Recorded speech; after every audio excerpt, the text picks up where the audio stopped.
شاہ زیب خان قتل کے مرکزی مجرم شاہ رخ جتوئی سینٹرل جیل کراچی کے بجائے گزری میں واقع نجی اسپتال کی بالائی منزل پر شاہانہ زندگی گزار رہا ہے۔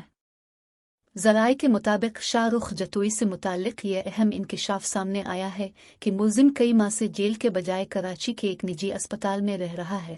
اسپتال شاہ رخ جتوئی کے خاندان نے کرائے پر حاصل کر رکھا ہے۔ ذرائع محکمہ داخلہ کے مطابق ملزم کو محکمہ داخلہ سندھ کے حکم پر جیل سے نجی اسپتال میں منتقل کیا گیا تھا، جہاں وہ اب شاہانہ زندگی گزار رہا ہے۔ ذرائع کا بتانا ہے کہ شاہ رخ جتوئی کی جیل سے نجی اسپتال منتقلی کے پیچھے سندھ کی اعلیٰ شخصیت کا ہاتھ ہے۔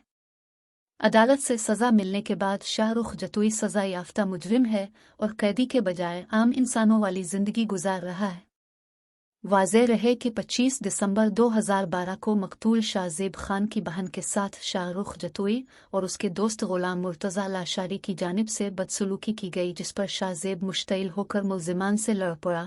موقع کے وقت معاملے کو رف دفع کر دیا گیا، تاہم شاہ رخ جتوئی نے دوستوں کے ساتھ شاہ زیب کی گاڑی پر فائرنگ کر کے اسے قتل کر دیا تھا۔ واقعے کے بعد شاہ رخ دبئی فرار ہو گیا۔ تفتیش سست روی کا شکار رہی۔